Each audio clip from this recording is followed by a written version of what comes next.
Hinge is the dating app designed to be deleted. Hinge prompts help you show off your full personality and connect with someone who appreciates you. Specifically, Hinge's LGBTQIA+ prompts are designed to help queer daters better connect based on similarities, interests, and compatibility. Plus, these prompts were created in collaboration with GLAAD, so they are by the people for the people. So, like, one prompt is, the first time I knew I was gay was, and it's funny, like, the first time I knew I was gay, Ronnie, is I was reading Nintendo Power magazine, and they had a spread about Castlevania 2, and they had, like, this beefy model guy as, like, the Castlevania guy, and I was like, who is that? And that's when I knew I was gay, and that's what I would put on Hinge. Oh, God. And let's not forget the classic international mail catalog. Oh, wow. the best. Download Hinge and show off your full self using their LGBTQIA+ prompts today. Then find someone worth deleting the app for. Summer's all about making fun and delicious memories with the people you care about. It's a perfect time to host a dinner party, enjoy family movie night, or game night with friends. I used to live right by a Whole Foods market, and I would grab all of my appetizers and stuff for my friends, and I would get my wine and everything right there in one place. Love that place. Never without it when I have people over. And in summer, I love to grill meat, and that's why I always go to Whole Foods Market, because they have just wonderful cuts of meat. You could also look to Whole Foods Market Catering to make entertaining as easy as it is flavorful. Order shrimp platters, veggie crudités, charcuterie, and more. Explore your options at shop.wfm.com. Host the perfect summer dinner party with help from Whole Foods Market. Listening on Audible helps your imagination soar. Whether you listen to stories, motivation, expert advice, any genre you love, you can be inspired to imagine new worlds, new possibilities, new ways of thinking. There's more to imagine when you listen. Listening can really lead to positive changes in your mood, your habits, and ultimately your overall well-being. I've been wanting something fun and light for the summer, so I started listening to The Stench of Honolulu by Jack Handey, who, of course, is from Saturday Night Live. We all remember Deep Thoughts. And it's true. I really feel like my imagination is bursting at the seams right now. As an Audible member, you can choose one title a month to keep from their entire catalog, including the latest bestsellers and new releases. New members can try Audible free for 30 days. Visit audible.com/crappens or text crappens to 500-500. That's audible.com/crappens or text crappens to 500-500.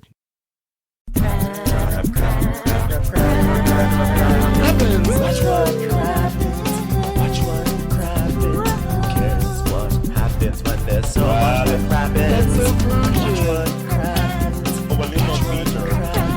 Who cares what happens when there's so much that happens?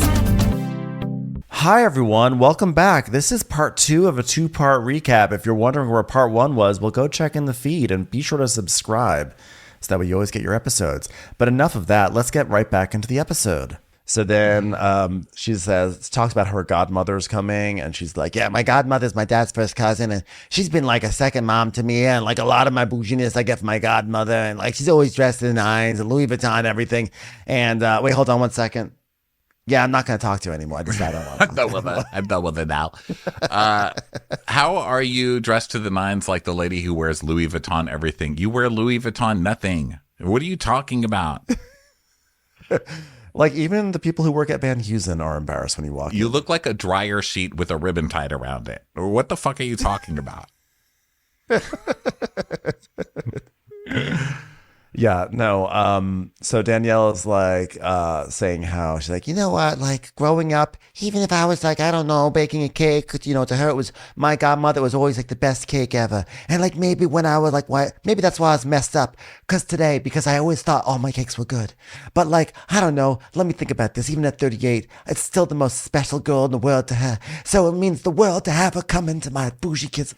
You don't get a prize because an adult thought your cake as a 5-year-old was good. That's what all adults say to all kids. Well, yeah, she's just kind of like hanging on to like one of the last people she hasn't dumped yet, basically. And trying to convince us all that she does have those relationships. So Danielle's like, yeah, I don't know. Like, he would have loved me. Like, he would have loved to see it for sure, like that. But, like, it would have just been too much on my mind, you know? But I'm just already so nervous. Like, I have my kids walking down there and thinking my dad probably wishes this is my brother's fashion show, Fashion Week. I can't do it. Fuck my dad. Fuck him. Yeah, it's too much stress to have a guy who just loves me purely to come to my event. I can't do this. You know, You know that he was outside the Fashion Week with his fist in his face. Going, oh, oh. You just hear thumping. Let me in, please. Turn up the music. Turn up the music. Hey, I'm the one talking. Can you give this gift to my dad? I'm not talking to him. Thanks so much. He's like a big tray of dollar store gifts that say Bougie Brunch. Thank you. So golf. Now it's a golf club, and this is the other team. This is Team Marge and Lexi. So they come up and they're going to do clubs for a cause. Okay, this is where we golf for a cause. Okay, what is the cause? I forgot. Ben, do you remember what the cause was? The clubs for a cause benefits first responders and children of first responders who don't golf very good. Okay, it's for children with handicaps, and by that I mean golf handicaps. They're fine. They can walk fine. But you know what? They do have golf handicaps, which is actually very normal. It's basically for children that golf. Now, if you're wondering why would I be raising money for Teresa, you're sadly mistaken. She's a slow responder, not a first responder. Okay, so she's Margaret. Did I just forget this from earlier this season that she has some sort of beverage soiree? That's what she's hawking on this. I do not remember her having a beverage concert. How is that possible? We watch every episode of this. I don't remember soiree at all. It's just I remember I read an article recently. Oh, because the whole thing, there's been so much that happened while we've been gone, but this is sort of old news at this point. But the big thing that's happening with New Jersey is that they're having separate reunions, or they're doing an unconventional reunion this year because it's so fractured. And so when I was reading an article about it in like People last week, it was like they talked about Margaret, like the soiree inventor says such and such, or the soiree such and such. That was the first time I heard about this. I was like, soiree? What's it up? I looked it up. It's let's see. It's, flavored, like crazy flavored drinks, very colorful. Okay. One is called the Coco Colada. It's a lush, lively tropical tease, flirty and fresh with a fragrant finish. The Coco Colada is delicious with a generous slosh of rum over ice. So I guess it's mixers for your drink. This does sound familiar. So there are cans, I guess, that you mix with the drinks. One of them is called the Margarita. It's the Margarita. Did you get it? Is that fabulous? Could you die? Okay, you know what? We're going to have another drink. It's called the Could You Die? And you have it right after you have the Margarita. All right. Yeah. You know what? We also have something called a Jody Colada and a Jody number 2 Colada. You just have them both at the same time. Let me tell you something. When your oven goes on the fritz, Jody number 1 Colada will come through for you. That's what I'm saying. If you need a coaster, we have a Joester. That's where you go, hey, Joe, hold this drink. Hey, you know what, Ben? Can I tell you something about a drink soiree? Okay, first of all, yes. Could you die? You could. Okay. So, soiree, an elevated affair, an extravaganza to remember, like actually remember. Soiree is alcohol-free. Memories are made with a soiree. So, I guess it's for people who don't drink, but if you want to drink, put alcohol in it. That's what I say. You know what? As Elton John once said, soiree seems to be the hottest word. All right, so we're at this thing for soiree, and she's like, "What's going on? Hello, nice to see you. Nice to see you. You have so many people here. Person from handicapped children who play golf with no handicaps. Very, very talented handicapped children with golf handicaps. Whatever this is. Would you like a non-alcoholic drink, or would you like some booze in it? You can have either one." Yeah, have this one. It's to die for. That's what it's called. Get it to die for. Okay. All right, and here's this one. Yeah, this one's for Joan. No, that's what it's called. It's called This Is for Joan. Enjoy it. It's a lemon lime flavor. That's for you, Joan. So she's like, today I'm doing a special charity called Clubs for a Cause. Okay, first responders are so selfless. They have suffered so much, which is why I'm wearing a hat about alcohol in health-related events. They have suffered so much. Which is why later on I'm going to drive recklessly on this golf cart and cause injury to other people. So that way, just they can do their job some more. Yeah, you know what? First responders, what's a better way to recklessly drive and text at the same time than at a party for first responders? Am I right? They are so selfless and suffered so much. Unlike that bitch Jackie Goldschneider, who I have stood up for my entire life. My entire life I've stood up for from the moment I was born. Okay. I stood up for Jackie in vitro. I was literally in it. I was literally a spermatozoa crawling through to try and find an egg. And that's it. I was standing up for Jackie. I was pushing other spermatozoas out of the way. I was saying, give Jackie a chance in a few years. Give Jackie a chance. I remember being, I don't know, 3 days old, and my mother, Marge Senior, she put my face onto her breast to breast me. I said, "What? I don't want this nipple. Give it to Jackie. Save it for Jackie. All right, save it for Jackie. Save this milk for Jackie." My entire life standing up for her. I said, you know what? Save it for Jackie. Put it in a cup. Don't put any alcohol in it this time, Mom. And call it soiree for Jackie. Soiree. Jackie, I got some soiree for you. It's from my mother. Okay, so they're talking about this, drink or whatever. So then the Fudas come, and she's like, "Oh my God, it's the fabulous Fudas." That's what I'm calling you now. So until the audience believes it, because honestly, we've got to do something. We've got a whole show with a bunch of losers here. So let's try and make something happen. Come on, Rachel Fuda. Rachel Fuda, remember how you told me you'd like to tap dance? Do it right now. Hey, Rachel Fuda, you want to cheat on John? Do it with the soiree guy. Do it over there. He knows handicap people, golf handicap people. Go do it.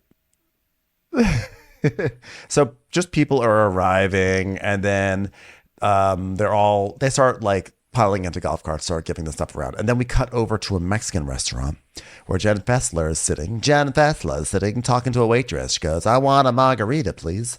And then Jennifer Aiden walks up, and they sit down. So they're going to have like a little lunch together. "Oh, hello, boo-boos. You look frickin' adorable today. Frickin' adorable, I tell you. I've never seen anybody look cuter than you. Hmm?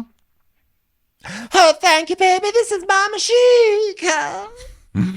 She's like, "Leggings, I'm not a jean girl. You'll find that you'll never find me in a jean. Hold on. I gotta tweet that. There's some jeans in my block, baby." So... So they start talking and talking about big. They decide to get a gigantic margarita to share it together because they're wacky girlfriends. And so Aiden is like, "Oh yeah, we just love each other now. Just sitting on the plane together to Ireland. She's a real good time, that one." So they start talking about kids and making small talk and stuff like that. And then we talk about the clean slate. And she's Jennifer Fessler is like, "So you're getting back together with Melissa? I heard that you had a lunch with Melissa. How'd that go?" She's like, "We're on the slate. Me and Melissa. That's us. We're on a slate together." She's like, "Clean slate." She's like, "Yeah, it's clean. I mean, it's not dirty, but it's not clean. It's just sort of like a slate, just sort of average amount of dust build up after a few days before the cleaning lady gets there, baby." So then back on the golf course, it's Marge, Lexi, Rachel, and Melissa and Dolores are all there now. And they're all talking about the boys. And Marge is like, "Look, let's give these boys a drink. They're very, very cute. Boys, you want some soiree? Anybody want a margarita?" It's to die for. It's the flavor. So, they're giving them out and everything. And she's like, "This was great. Everyone, thank you so much. This is great." And Laura's like, "Thank you. So I've got to work off that mini gyro I had for dinner." So Melissa's like, Melissa's going to be having a housewarming. And so she's asking if they're all coming and they're looking to come and everything. And she's like, "By the way, guys, just so you know, I did invite Jackie because, listen, I don't want to be mean." She's like, "Of course. I mean, you're not going to not invite her, right? Like, the girl will fucking spiral, and then she'll have to thank you for, putting her into the darkest hour, all that bullshit, classic Jackie Goldschneider bullshit," which, that's the flavor of this. Classic Jackie Goldschneider bullshit. It's actually really good, delicious soiree. Darkest hour, the Jackie Goldschneider drink. All right. It's made out of bullshit and tears. Oh, does anyone want to try this new flavor? It's called "I Supported You All My Life." It goes great when you're hanging out with Jackie. So Melissa's like, "Yeah, and I know this is going to shock everybody, but I also invited Jen because we just need to start fresh, So then back to Fessler. She's like, "So you're doing a housewarming? Tell me about the housewarming." Huh? I'm going to go to Melissa's housewarming, baby. She goes, "Oh, yes, I'm going too. I'm going to go." And so this giant margarita plays right between them. And then they are drinking from it and everything. And Jennifer's like, she's like, yeah, so I think the both of us are going to be respectful, and we're not going to talk about Teresa to each other. And we're just going to try to take it, just like that. And she acknowledges that we're all going to be together on multiple occasions, and I have to do what's best for me, baby. Because what's best for me is letting go of hostility and moving on. And I haven't told her yet that I'm going to the housewarming party, but I'm sure it'll go well, right, baby? And she's like, Teresa says it doesn't bother her, but of course it's going to sting her. And she's like, I just don't need this negative energy, though, so I got to try it.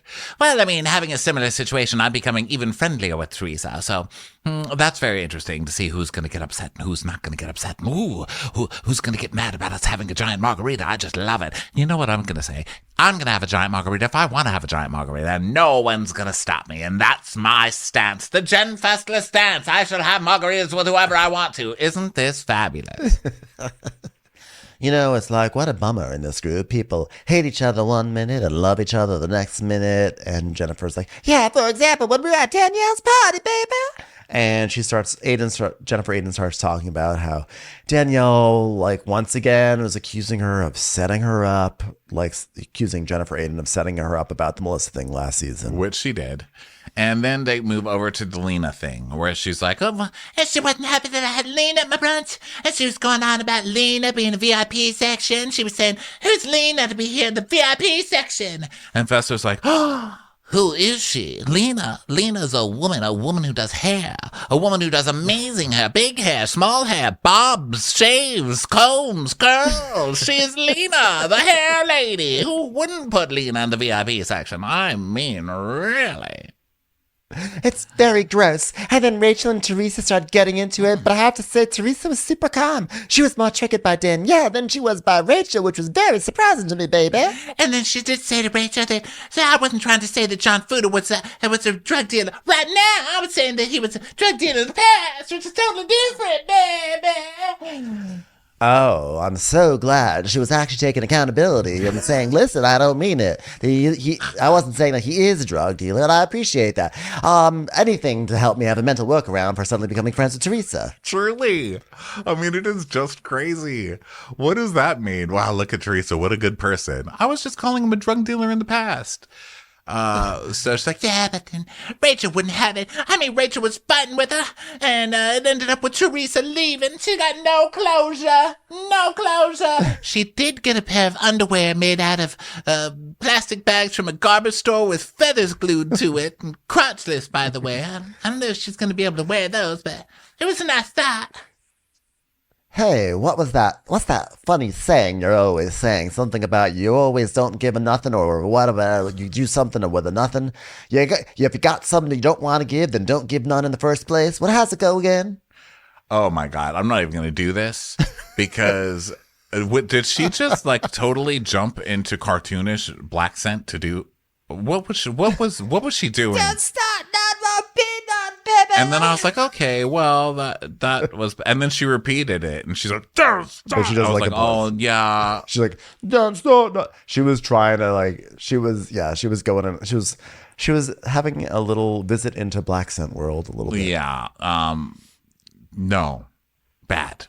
So then we go to the charity golf event thing, and Melissa's like, oh, you missed a show at brunch, and I just didn't want to call you because I know you're on a girls' trip.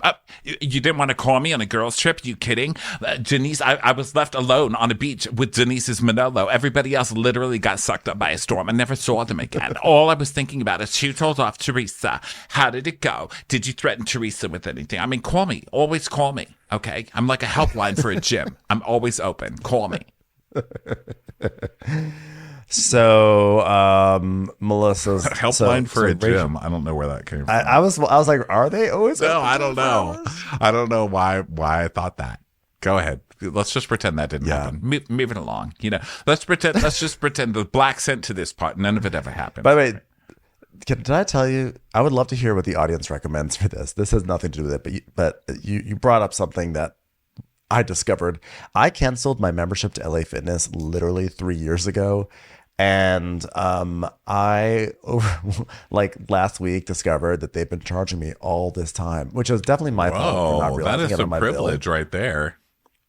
Well, like, you get charges and you see charges on your thing. And like, I don't know how. I'm actually very good about looking at stuff, but somehow I missed it. And then I realized they have been charging me for 3 years. And at this point, and I have no case. It's my own stupidity. It's my fault. It's my fault at this point. But also I'm like, that's bullshit. That is bullshit. And everyone should know, but LA Fitness is shady boots like that. So part of me is like, I want to write an angry letter. But I know that they're going to be like, well, I'm sorry, we never received your letter. Or like, I can't find any record of the letter already been wrote. This is just awful. Part of me is like, well, maybe I should just lease. I've got an LA Fitness membership. Maybe I'll just use it. Just start I don't going know. back. What do you think I should do? I mean, I don't know. I've never been to LA Fitness. I don't know if it's nice or not. I just feel like an idiot. Oh, don't feel like an idiot. I feel like an idiot. You're not stupid. But you are thin. So you know what? Maybe it's been helping you all this time, even though you're not going. I do believe that paying for a gym membership burns calories. So it's working for you. Maybe You I look go great. into a fugue state. I go into a fugue state and go. Yeah, to the maybe gym. you've been going this whole time and you don't even know it.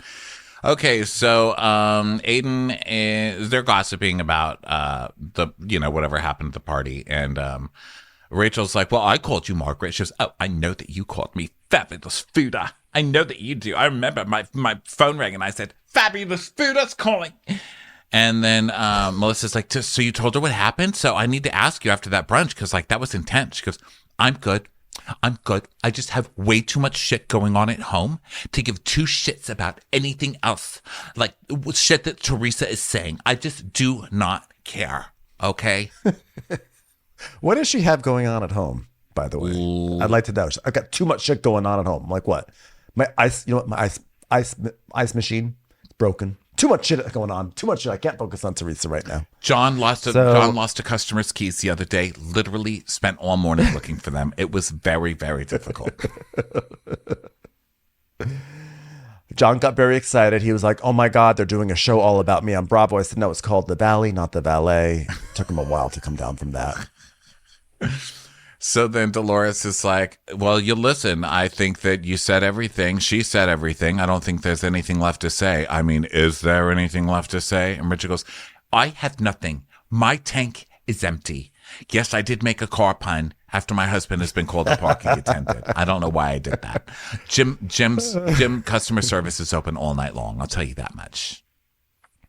Listen, we can fight about petty shit, but we can't drag it on. For instance, a lot of people are talking to me about when Paul's divorce is like, and I'm like, aren't you upset about the divorce? Like, why is it taking so long? So I guess what I'm trying to say is, why don't we talk about me for a second here, huh? How about that? And Margaret's like, I mean, who's even talking about that, Dolores? Who's even talking about it? And Melissa just smiles because that's Melissa's favorite thing to do. It's like, hi, Dolores, you married yet? Oh, Dolores. I know. I want for you. That's why Dolores needs to get married, just to shut up. Melissa. I think that's her. That's what I'm getting at. Is her whole thing is just like, look at me yelling at Paulie, so Melissa will leave me alone. You know.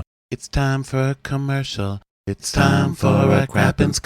The CDC estimates that approximately 96 million American adults, more than 1 in 3, have prediabetes. Of those with prediabetes, more than 80% don't even know they have it. Why does this matter? If you have prediabetes, sugar begins to build up in the bloodstream rather than fuel the cells. This is when insulin resistance occurs, which is believed to be the #1 cause of prediabetes. A healthy weight allows insulin to work more efficiently and can help to keep blood sugars within a normal range. Signos can help you short-circuit the cycle by using data directly from your body to design a weight loss plan that's unique to your lifestyle. With Signos, you can literally see which foods cause your blood sugar to spike above reasonable levels and get real-time alerts to do a bit of exercise to bring them back down. On average, people make about 227 food choices a day. Learn the difference between stress eating and physical hunger. Better manage your energy throughout the day and sleep better at night. Listen, I've got some health stuff going on here. I've been on my weight loss journey for about a year now, and I need to track this stuff, so it's great to have something so simple to use. Signos removes the guesswork of weight loss and provides you with the tools and knowledge needed to develop healthier habits. It combines your glucose data from the CGM or a continuous glucose monitor with an AI-driven app to deliver real-time glucose insights for optimal health and weight management. Right now, Signos has an offer exclusively for our listeners. Go to Signos.com, that's SIGNOS.com, and get up to 20% off select plans by using code CRAPPINS today. That's Signos.com and use code CRAPPINS to get up to 20% off select plans for you today. Shout out to Claritin for supporting this episode and providing us with samples. My family is an allergy family, and one thing I can always count on is that somebody has the Claritin. Luckily, for those of us who live with symptoms of allergies, we can live Claritin Clear with Claritin D. Designed for serious allergy sufferers, Claritin D has 2 powerful ingredients in just 1 pill that relieve your allergy symptoms and decongest your nose so you can breathe better. This double action combination of prescription strength allergy medicine and the best decongestant available relieves sneezing, a runny nose, itching, and watery eyes, an itchy nose and throat, and sinus congestion and pressure with ease. I've got 2 nieces with extreme allergies, and the only thing that helps them is Claritin. We've always got it. Oh, yeah. My boyfriend, let me tell you something. When the allergies start up in Los Angeles, it's like, this is like reach for that Claritin.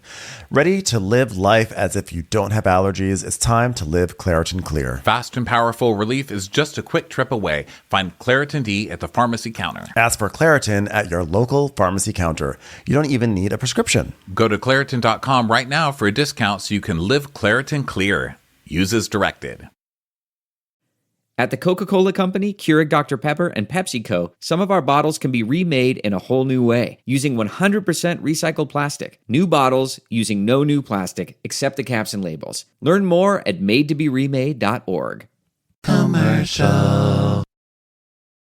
So now the guys are playing golf, and it's supposed to be a fun, wacky guys scene. That fun, wacky guys energy is dead now. It no longer exists. It's dead.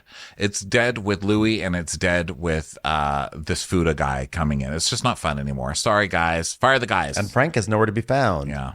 So Dolores, we're back, and then Dolores is talking about how Polly's still not divorced, and she's like, he kind of snapped at me, nearly knocked over the pile of mini gyros, and said, "Well, do you think I'm gonna get on one knee and get engaged the day after I get a divorce?" Oh my God. And Rachel says, "What did he say?" Why not? And let me tell you something else about those mini gyros. Okay. I'm going to name a drink after them because I love them so much. I'm going to call the drink, "Have you ever had a mini gyro this not mini?" Am I dead? Here's what we're gonna do. We're gonna take a glass of 7-Up, and we're gonna put it in a blender with some mini gyros. We're together. Put it in a can. Boom, you're done. It's called "Have you ever had a mini gyro?" I die. I die. I'm dead. I'm gyroed. Dead. I'm dead with a soiree. It's a gyro soiree. So Dolores is like, "Well, he kind of snapped at me, and he said, 'What do you think I'm going to get on one knee and get engaged the day after I get divorced?'" And Rachel goes, "Why not?" And Margaret goes, "Just so you know, everybody, I got married a week after my divorce. Okay, a week after, so it can be done. A week. You were cheating on your husband. To be fair, I mean, you were in the relationship for a really long time." But so is Dolores and Polly. It would have been faster than a week, but I had to spend 2 days defending Jackie Goldschneider. Okay, to the U.S. Post Office. Listen, she was missing some you know mail. why my divorce took a week? Because 6 of those days I had to go in front of the judge, and I said, "Think about Jackie Goldschneider." Because when we were separating our assets, I said, "Well, what are we going to say for Jackie Goldschneider?" All my life I've defended her. All my life. Listen, I'm going to get the alimony. That's not even under contest. But you know who else should get alimony? Jackie Goldschneider. And why are we naming it after Al? Who's Al? Why don't we call it Jackamony? She deserves it all. Who's getting custody of Jackie Goldschneider? It better be me. I love her. All my life. All my life. So she's like, literally 1 week after my divorce, Joe and I were in Vegas. Boom, boom. He locked that shit up. I mean, come on, Paulie. I mean, right after all those papers are signed, go to the altar. But what are you going to do? And Dolores is like, "Well, I moved in with him. That was a lot for me. But I don't want to talk about anything else. Like, just stop bringing it up, everybody. By the way, I had mini gyros. And Paulie said he wouldn't marry me." Listen, I don't need a big, huge ring. I mean, I'll take a big, huge ring, but honestly, just make it out of focaccia. I'll be happy. Maybe an alligator, a focaccia alligator. Focaccia, a whole focaccia menagerie, that's all I need. You know what? Just I don't have much don't to ask even for. bother. Just get me a ring cam, and I can order myself focaccia and watch little focaccia deliveries arrive. That'll make me happy. That's really all I need. I can walk from the living room to the kitchen to the living room and watch the focaccia deliveries the entire time on my phone. Ring, ring. So back to the boys grilling Polly about getting married, And he's like, "Well, I'm moving my office from the city and I'm going to go to Jersey." And I I hate the guys right now. Isn't that weird? Why do I hate all the men? I don't want to watch them. I don't know. Well, either way, Paul is doing some stuff. He's like, I've been thinking about going into business together, me and Dolores. That's the thing. To me, that's the real commitment. That's transitioning to the future, is that we're going to work together. I'm like, yeah, that always works out really well when people work together. You know what? We're not here for the love. We're here in it for the LLC. And that's real commitment. They're like, yeah, that's great, bro. That's great. But that is, to the point that they are really a good couple, whether they're married or not. And why I think that Dolores doesn't really give a shit if they're married. This is Dolores' love language. And he is speaking it. Pebble tiles. Picking pebble tiles together in a home. That's her love language. That's what she wants to do with her life. I think that Gorga does not have it quite right. He says, I've known Dolores since I was 5 years old, okay? I remember the first time I jerked off to her. Man, I don't know, how old was I? 9? I don't know. But she don't want to go into business. She wants to sit back, drive Rolls Royces. He goes to work. Since I'm like, when? if Dolores wanted to drive Rolls Royces, she could have had them a very long time ago. When has Dolores ever sat around and been taken care of by some man? That's not the Dolores that literally we've a seen. police officer. Yeah. Wasn't she like a prison guard at one point? She was a prison guard. She was everything. She's done 30 jobs. She's always had a career. Joe Gorga is so full of shit. Yeah, no. She was dealing with a much more rough and tumble lifestyle than I think someone who wants a Rolls But Royce. listen, it wouldn't be Housewives of Jersey if they didn't say, hey, you know what people really want? A bunch of guys being misogynists on a golf court for a while. You know what we should do? Let's do that thing where someone puts a golf ball in between their ass cheeks and then they all laugh as they get let's do it again. Let's do it again. People love it. Yeah, they hit some shots off of tees. One is out of Joe Bonino's butt, and I think it was a Joe Gorga who did it, who like whacked his ass with the golf club, which is, by the way, that sounds like it hurts. That's assault. I'm going to say that right now. That is actually assault. So then the ladies back at golf, they're like, oh my God, let's look for the men. I hope they're still sober. So then, let's see, girls now in the golf cart, and they're texting. This is where Margaret's texting and driving. And they're like, Marge, you're driving. You got to pay attention. She's like, whatever. I'm just texting Joan and saying, am I dead right now? Boom. Literally just crashed. Are we dead? Are we dead? Now it makes more sense. She literally crashes into someone else. I mean, this is an old trope on Bravo. The Real Housewives driving golf carts and being crazy. But in this case, Margaret really is terrible at it, and she is a terror on the green. So now we go to Fashion Week. We're in New York City, and Danielle's getting out of the car with her kids because it's the Fashion Week. It's time for her big show. Bougie Kids goes to the big city. Yep, and she's back there, and she's like, Okay, so what do we do? Try the clothes? What do the kids put the clothes on? How's this work? I don't know how it works. I just got this in the mail. Oh my God. The nice lady who works for me, the Tembus, just got these sent over today. Everybody put these on. No one does it too better than me. Am I right? Am I right? She puts her daughter in this god-awful outfit. This was like red. It's like red lycra or something with a tutu. It just looks awful. It's just awful for the tutu industry. And I don't know any parent that would voluntarily put that on it's their child abuse. It is bullying and child abuse. So the kids aren't listening to her. They're all running around, which is really funny.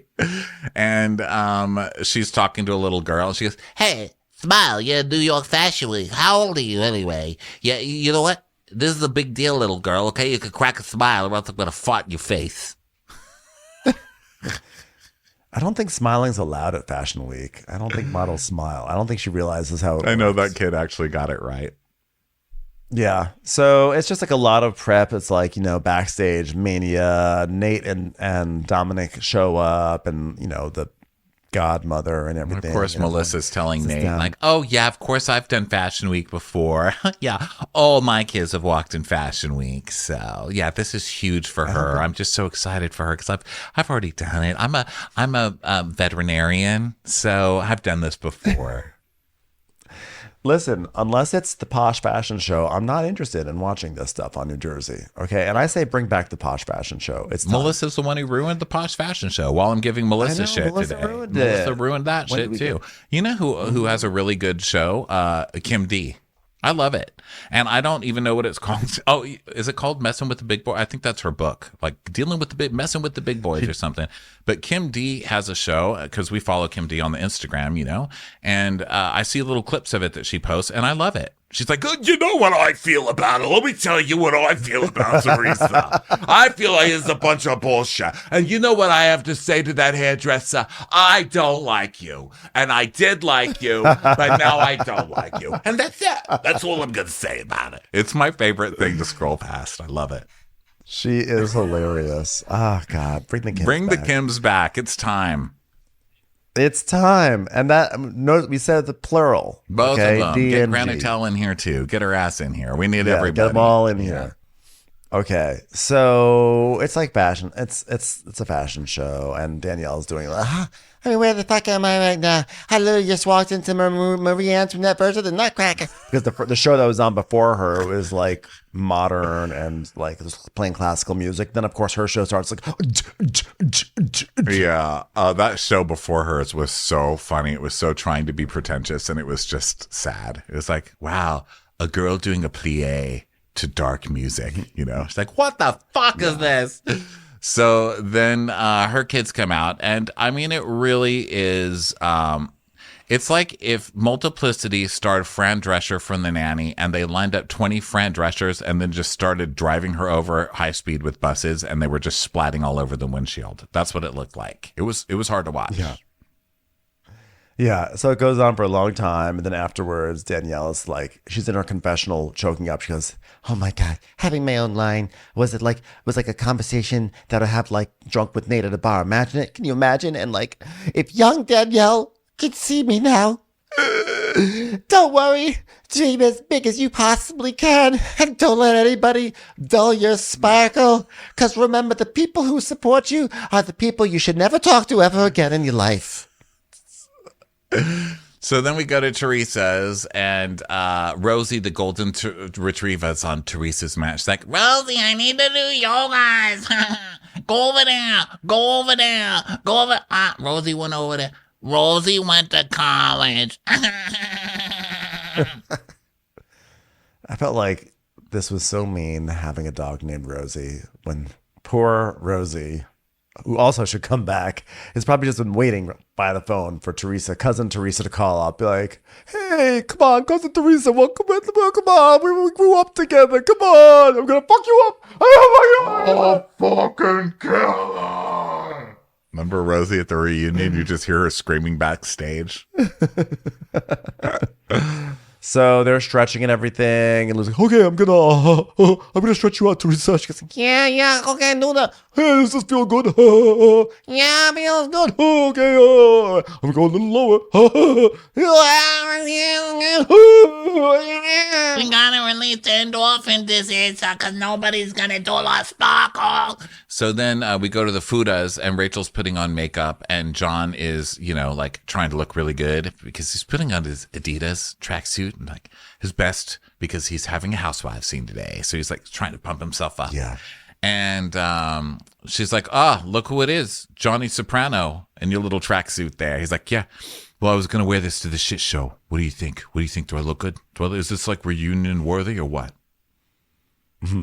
Yeah. And so we see, I don't know, I'm confused here. So he's basically, they're getting ready for this Meeting. This big, They have a like, big meeting sit with down, this Teresa meeting. and Louis. Right. And Rachel's like, she's like, well, you know, this is like, you know, this isn't really like a me thing. This is like a you thing. Like, what are you looking to get out of today? Which is funny that she's saying it's not a her thing when it's totally a her thing. He's like, I just want a proper apology for calling me a parking attendant. Oh, wait, so now you want an apology for the parking attendant thing? I thought it was about the drug dealer thing. What is it now? Yeah. He just wants to be a housewife. It's so sad. And she's like, I mean, was that supposed to be offensive? Like, what are we supposed to be offended? That you're a parking attendant? Are we supposed to be offended? You were offended. You've been freaking out about it ever since she said it. So yeah, you were offended. And he goes, well, I work my tail off every single day. I'm cool with it, but she can apologize to me for saying that. You know, even though I'm totally proud of my job and don't think it's offensive at all, she can apologize for it. And then she can apologize for calling me a drug dealer. Okay, but you are a drug dealer and a parking attendant. So, like, get over it. Be proud. You know what I mean? They're both on your CV. They're both, like, decent jobs. And so then we go back to the other place, Teresa and Louis. And Louis is like, I think it's a great idea that we meet as couples because what it does is that it gives us a chance to end things in one instance, in one chance. And she's like, Yeah, Louis and I are always trying to be the bigger people.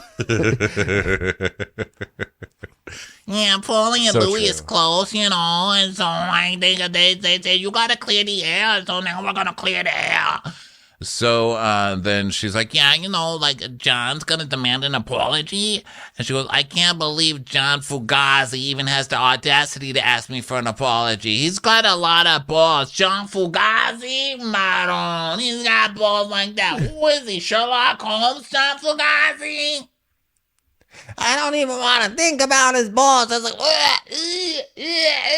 I'm like, ma'am, you were married to Joe Giudice for many years, so we really can't throw stones in glass houses with angel wings. You can't throw testicles in a sack house. So Fuda's back to the Fudas. Rachel's like, I mean, the part that really pissed me off, John, is that something that you've been through in your life has been weaponized, and they've tried to make it into something that it's not. And she had said to me at lunch that I didn't say he was a drug dealer. I said he was a drug dealer. And I'm trying to explain to her that the verb doesn't matter. It's more about the intention behind saying something like that. Like, she wasn't sitting there like, oh, your husband used to be a drug dealer, and then he cleaned up his shit, and now he's an amazing person. She was weaponizing it. She was weaponizing it. And I'm very, very upset with it. But this is more a you thing than a me thing. So you should take care of this and not me, because this has nothing to do with me, John. I'll tell you what's weaponizing it is the two of you harping on it for episode after episode of this show. When Teresa said it as one thing, and it was already something that was in the newspapers. So but it's a thing that I think all of us forgot and didn't care about. And I would have forgotten about it at this point. But the fact that they have ceaselessly brought it up every episode about how offended they are is actually the thing that is linking this concept of him being a drug dealer with who he is. Well, and it's also the dildo thing. It's like he keeps every episode. It's like, oh yeah, I guess I got dildos up my ass now, huh? Huh? What? I'm the one who loves dildos. What do I got a dildo up my ass right now? I mean, are you cementing on purpose that you're just the drug dealer with dildos in your butt?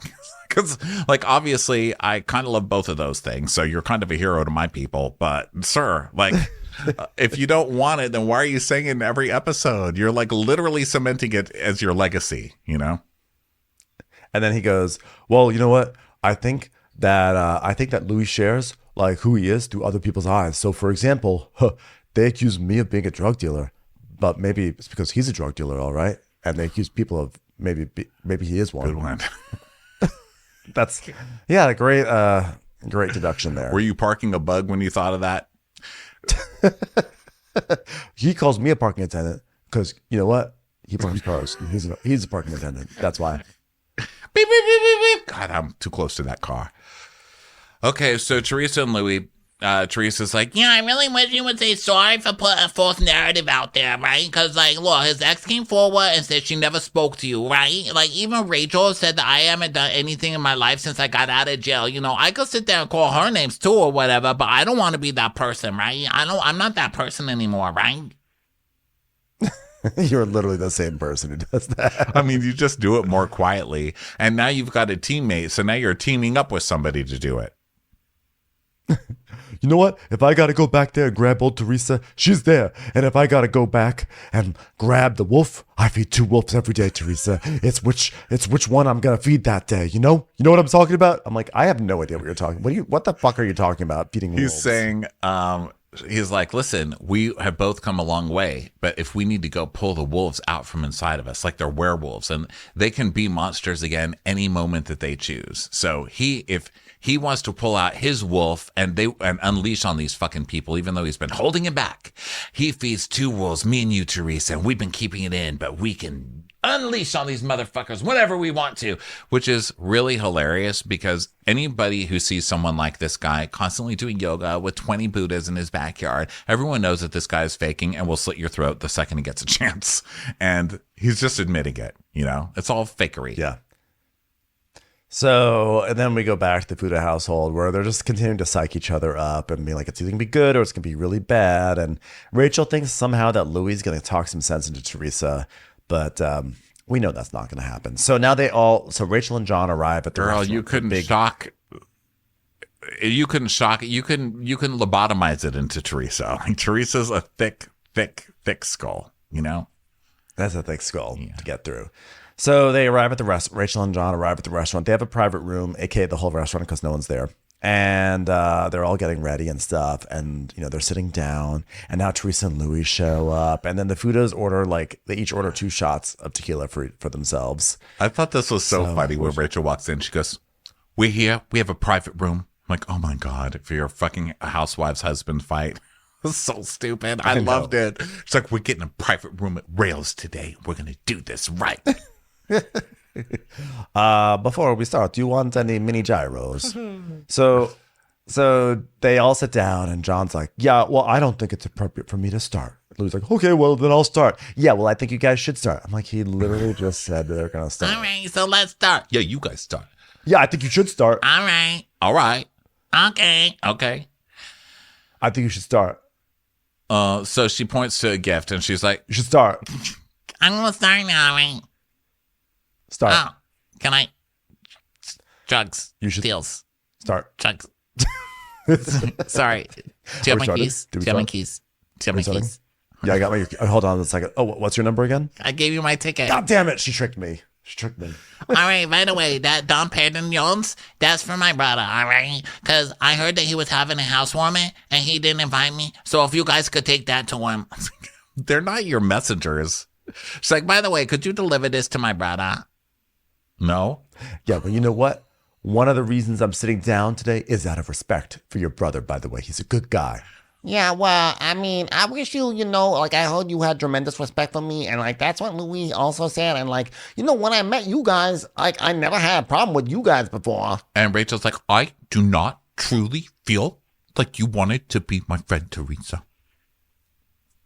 Well, I get it, because, sometimes when you're, close to one person, it's, hard to get close to another person, which I totally understand. It's Margaret's fault. Oh, so you're implying that since I'm close with Melissa, that I can't get close to you? Is that what you're saying? Yeah, because, I don't know why you felt that. But is this something that I need both of you to understand, okay? That if we listen to what everybody was saying, we probably wouldn't be sitting here right now because nobody wants us to sit down with you because you're terrible people. Do you understand? Nobody likes you, okay? And John's like, actually, I wouldn't be sitting here. Oh, wow. Wow. Thank you for your sacrifice, sir. John trying so hard.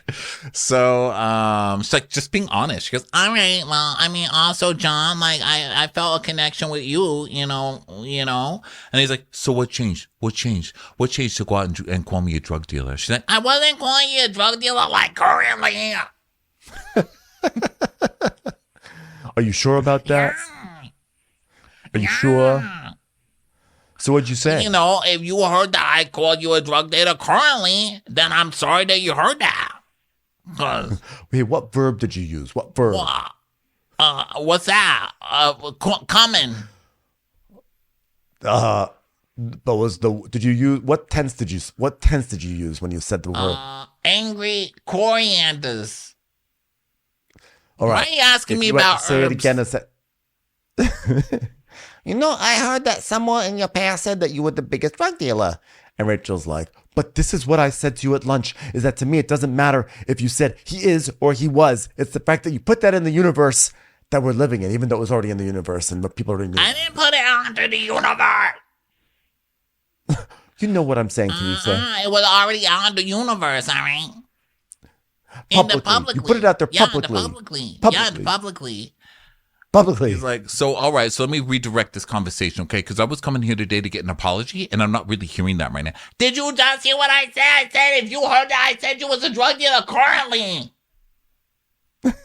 I said that you were the biggest drug dealer in Bergen County, and if I should have said Tenafly, then I apologize. But you got no right to take my past from 20 years when I was a juvenile that sold marijuana, by the way, which is now legal. So I'm gonna tell you what my past is. She goes, I don't care. He's like, well, you should. And she goes, all right, then tell me then. He's like, you took that information from a criminal who's currently in jail who manufactured crystal meth. And she's like, John. And this part, when she goes, John, just stop. That's Jaden's mom. You know, like, don't say that. When Teresa outclasses you in an argument, you have lost, sir. I mean, that Teresa can think about your children before you can. You're just a waste of time. At least before you were making an effort, but now you're just kind of like sacrificing your kid to do it. Which, I mean, you've done it before, so I don't know why I'm surprised, but gross. And she's like, that's Jaden's mom. And Rachel's like, no, I'm Jaden's mom. Nice to meet you. I'm just saying. It's like, you don't want to know what I got into by bringing that up. You don't know her. And when you guys hatch this all up, my son has to go through all this, especially when Rachel and I keep on bringing it up every week. I was going to say, you brought it up. You guys were the ones who brought it up on the show. That was your storyline in the first season. We're watching the show. Yeah. So Teresa's like, we didn't, and he's like, you excuse me, I am still going. And this is when it turns into John just yelling at Teresa, he tells a story about how his ex-wife, they were driving and she I guess they were in a fight. She pulled the wheel from him, or he was driving and hit a telephone pole at 55 miles an hour. He broke bones and he could have died, yada, yada, yada. So, but okay. And also it's like this, I'm sorry, I got lost because I'm trying to do the timeline of, so she was on drugs, but you weren't on drugs. That was just your girlfriend. I don't know, but it doesn't matter. It's too gross and dark. So I decided not to go down that path, but I love that he's like, you don't even know what happened because this woman at this actual location right across the street hit. I was like, you came back to the scene of your car crash to have your Housewives argument with Teresa. What is wrong with you? Mm-hmm. What is wrong with you? And he's like, you owe me an apology. And she goes, yeah, well, then you owe us an apology for bringing my husband's name up. He's like, no, this isn't tit for tat. She's like, no, it is. It is tit for tat. So what was his thing last year that he did anti-Louis? Because they were all going for Louis last year and he just helped dogpile on top of Louis, or what? Yeah, I don't even remember what the Louis stuff was last year because it's been like so many years of Louis just having creepy, strange behavior. And there was so much last year that got so toxic and crazy, and the fights were so crazy at the reunion that I'm like, which part was Well, I think the thing really came down to the fact that Louis hired Bo Dietl and got folders on everyone, dossiers on everyone, and John didn't like that. Right, but Teresa is saying that John Fuda started it. She's saying you threw the first punch with us, and so our talking to your ex-wife was revenge for you throwing the first punch. But I don't remember what the first punch was that she's talking about. So any listener, feel free to tell us in comments on Instagram. We'll read them, but I don't remember what it was. Yeah, I really don't remember. Okay, damn it. So they're basically he's asking for an apology and she's like, well, I want an apology too, which is very Teresa. And, Teresa's saying that she's like, you owe my husband, you hurt his business by putting a false lie out there. Maybe at the reunion, John said something about Louis' business, like it wasn't real or it was this or that, who knows? But eventually John is like, you know what? I agreed to meet with you to have the conversation, but it's never going to happen like this. So here's how it's going to go. I agreed to meet you under that pretense. It's not happening. I don't find your apology authentic. It's like, you don't got to say the rules. And he's like, so in this conversation, I don't give a shit what game you think you're playing, okay? But your apology is not authentic with me, girlfriend. He starts going off and yelling at Teresa. I'm so embarrassed. I'm so embarrassed for him. It's so hard to watch. So he basically is like, come on, we're going to go. So they get up to leave and she's like, but you brought up his name first. Because I don't give a shit. You're going to apologize for what you did. And if you don't want to, then this conversation's over. I did apologize. Currently. And then he's like, no, you did not. She goes, all right then, see you, John Fugazi. And he goes, yup, Fugazi, just remember. She goes, yeah, remember what, Fugazi? Sherlock Holmes Fugazi. You're the poster child for mortgage fraud. Yeah, fuck you. So he's like, "You're a money launderer." She goes, "Oh yeah, you're fucking with the wrong girl, let me tell you." And he goes, "Oh yeah, baby, I love a good fight. Let's do it, baby." She goes, "Oh yeah, you got a lot coming to you, drug dealer." I love, like, after this whole thing, like, I'm sorry. No, I only called him a drug dealer in the past, not currently. Hey, fuck you, drug dealer. it's classic Teresa. This was a fun episode. No. I loved it. It's hilarious. Yeah, don't yell at women, stupid. What's wrong with you? But Teresa, All right, well, everyone, Whatever drug thank you dealer so much wants, Fugazi. Bye, drug dealer. everyone, thank you so much for being here, for listening. We sure do appreciate you, and we'll be back with more recaps. So, we'll catch you on the next episode. Bye. Watch What Crappens would like to thank its premium sponsors. Ain't no thing like Allison King. Ashley Savoni, she don't take no baloney. Strolling the park with Caitlin Clark. She's not just a Sheila, she's a Daniela. Itchels. Aaron McNicholas, she don't miss no trickolas. She's never scary, it's the Green Fairy. Jamie, she has no last namey. Hava Nagila Weber. Know your worth with Jason Kurth. sipped some scotch with Jessica Trotch. She's always supplying, it's Kelly Ryan. Kristen the Piston Anderson. Let's give a kisserino to Lisa Lino. We want to hang with Liz Lang. Megan Berg. You can't have a burger without the Berg. The Bay Area Betches. And our super premium sponsors. Somebody get us 10 cc's of Betsy MD. We're taking the gold with Brenda Silva. Let's get real with Caitlin O'Neill. Don't get salty with Christine Pepper. Can't have a meal without the Emily Sides. We forever love Ava. Nobody holds a candle to Jamie Kendall. We got our wish, it's Jen Plish. She's not harsh, she's Jill Hirsch. She's a little bit loony. Junie. My favorite Murdo, Karen McMurdo. We love him madly, it's Kyle Pod Shadley. Let's go on a bender with Lauren Fender. The incredible edible Matthews sisters. Give him hell, Miss Noel. Ring that bell for Rachel. She's the queen bee, it's Sarah Lemke. Shannon, out of a cannon, Anthony. Let's take off with Tamla Plain. She ain't no shrinking Violet Kuchar. We love you guys. If you like Watch What Crappens, you can listen ad-free right now by joining Wondery Plus in the Wondery app or on Apple Podcasts. Prime members can listen ad-free on Amazon Music. Before you go, tell us about yourself by filling out a short survey at Wondery.com/survey. It was the biggest scandal in pop music. The stars of Milli Vanilli, the Grammy-winning multi-platinum R&B phenomenon, were exposed as frauds. But none of this was their idea. So whose idea was it? Enter German music producer Frank Farian. He saw the success of acts like Michael Jackson and Prince, and he wanted in, no matter the cost. So he devised the perfect pop heist. Two once-in-a-lifetime talents who were charismatic, full of sex appeal, and phenomenal dancers. The only problem? They couldn't sing. But Frank knew just how to fix that. Wondery's new podcast, Blame It on the Fame, dives into one of pop music's greatest controversies and takes a never-before-heard look at the exploitation of two young Black artists. Milli Vanilli set the world on fire, but when the truth came out, Rob and Fab were the only ones who got burned. Looking back now, it's hard not to wonder, why did everyone blame them and not the man pulling the strings? Follow Blame It on the Fame, Milli Vanilli on the Wondery app or wherever you get your podcasts. You can binge all episodes of Blame It on the Fame early and ad-free right now by joining Wondery Plus. Nancy's love story could have been ripped right out of the pages of one of her own novels. She was a romance mystery writer who happens to be married to a chef. But this story didn't end with a happily ever after. When I stepped into the kitchen, I could see that Chef Brophy was on the ground, and I heard somebody say, "Call 911." As writers, we'd written our share of murder mysteries. So when suspicion turned to Dan's wife, Nancy, we weren't that surprised. The first person they look at would be the spouse. We understand that's usually the way they do it. But we began to wonder, had Nancy gotten so wrapped up in her own novels? There are murders in all of the books. That she was playing them out in real life?